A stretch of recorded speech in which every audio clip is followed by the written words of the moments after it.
Assalamualaikum warahmatullahi wabarakatuh.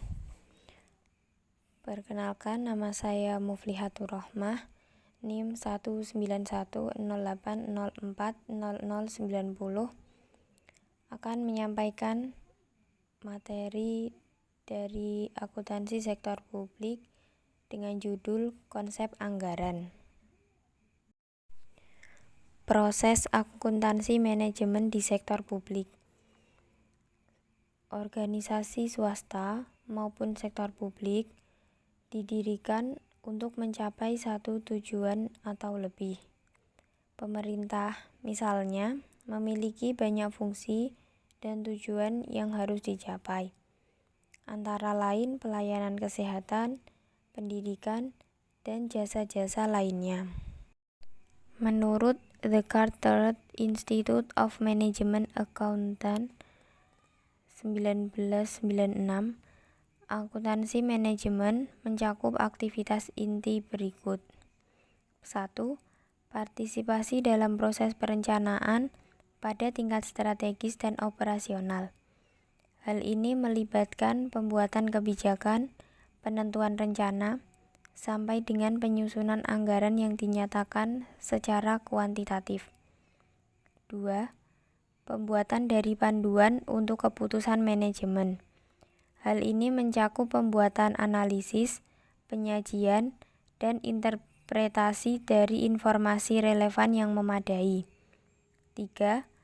Memberikan kontribusi kepada pengawasan dan pengendalian kinerja melalui pembuatan laporan atas kinerja organisasi atau segmen tertentu dalam organisasi yang mencakup perbandingan antara kinerja aktual dengan kinerja yang direncanakan atau dianggarkan.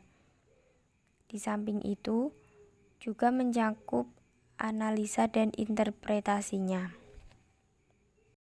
Jenis-jenis aktivitas perencanaan. 1. Perencanaan strategis untuk tujuan dan sasaran yang bersifat mendasar. Jenis perencanaan ini amat penting untuk menentukan tujuan organisasi secara keseluruhan. 2. Perencanaan operasional adalah jenis perencanaan yang penting untuk mengimplementasikan tindakan yang diperlukan untuk mencapai tujuan dan sasaran yang bersifat fundamental tersebut. Tahap-tahap penting dari proses perencanaan dan pengendalian ada 5, yaitu 1. Perencanaan strategis berupa penyusunan tujuan dan sasaran yang bersifat fundamental dan jangka panjang. 2. Perencanaan operasional. 3. Proses penganggaran. 4. Pengendalian dan pengukuran. 5. Pelaporan, analisis, dan umpan balik. Anggaran sektor publik. Anggaran merupakan rencana kerja dalam suatu periode yang telah ditetapkan dalam satuan mata uang. Anggaran dapat dikatakan sebagai sebuah rencana finansial yang menyatakan hal-hal berikut. 1. Rencana-rencana organisasi untuk melayani masyarakat atau aktivitas lain yang dapat mengembangkan kapasitas organisasi dalam pelayanan. 2. Estimasi besarnya biaya yang harus dikeluarkan dalam merealisasikan rencana tersebut. 3. Perkiraan sumber-sumber yang akan menghasilkan pemasukan serta besarnya pemasukan tersebut. Fungsi anggaran ialah yang pertama, anggaran sebagai alat perencanaan. Kedua, anggaran sebagai alat pengendalian. Ketiga, anggaran sebagai alat kebijakan. Keempat, anggaran sebagai alat politik. Kelima, anggaran sebagai alat koordinasi dan komunikasi. Keenam, anggaran sebagai alat penilaian kinerja. Ketujuh, anggaran sebagai alat motivasi. Jenis-jenis anggaran.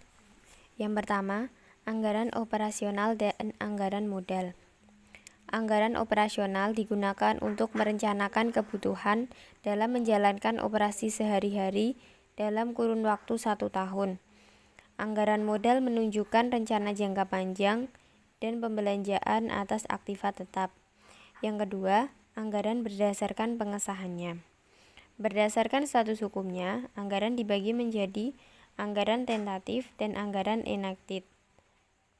Yang ketiga, anggaran dana umum versus anggaran dana khusus. Anggaran dana umum digunakan untuk membiayai kegiatan pemerintah yang bersifat umum dan sehari-hari. Sedangkan dana khusus dicadangkan atau dialokasikan untuk tujuan tertentu. Misalnya, debt service fund yang digunakan khusus untuk pembayaran utang. Yang keempat, anggaran tetap dan anggaran fleksibel. Dalam anggaran tetap, apropriasi belanja sudah ditentukan jumlahnya di awal tahun anggaran. Yang kelima, anggaran eksekutif versus anggaran legislatif. Berdasarkan penyusunannya, anggaran dapat dibagi menjadi anggaran eksekutif, yaitu anggaran yang disusun oleh lembaga eksekutif. Dalam hal ini, pemerintah, serta anggaran legislatif, yaitu anggaran yang disusun oleh lembaga legislatif tanpa melibatkan pihak eksekutif. Siklus anggaran dimulai dari yang pertama persiapan, yang kedua persetujuan lembaga legislatif, yang ketiga administrasi, yang keempat pelaporan, dan yang kelima pemeriksaan. Sistematika anggaran berfungsi sebagai alat pengelompokan akun.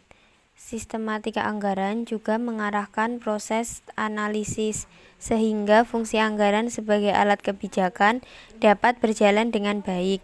Pedoman untuk menyusun klasifikasi anggaran dapat ditemui dalam General Financial Statistics atau GFS. General Financial Statistics merupakan pedoman internasional mengenai metodologi statistik yang telah dikeluarkan oleh International Monetary Fund. Manual GFS dibuat oleh IMF Statistics Department.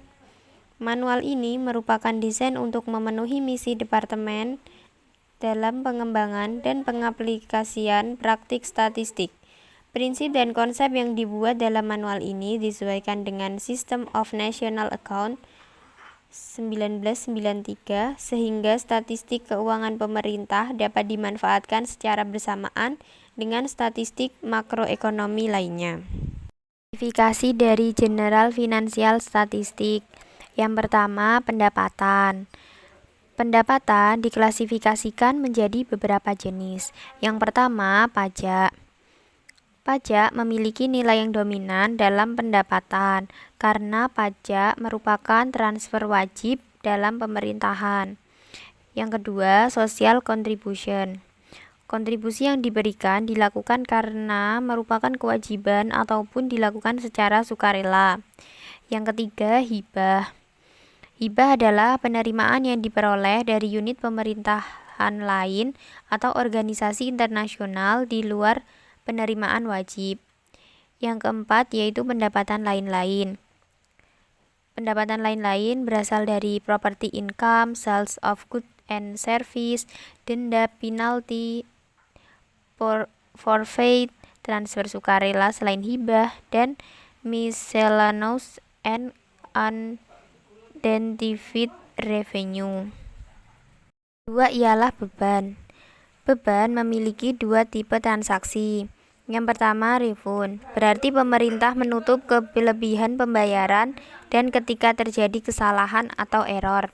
Yang kedua, biaya yang muncul dalam produksi atas barang dan jasa yang dicatat sebagai beban, walaupun harga barang dan jasa yang terjual pada dasarnya melebihi biaya produksi sehingga dapat meningkatkan kekayaan bersih.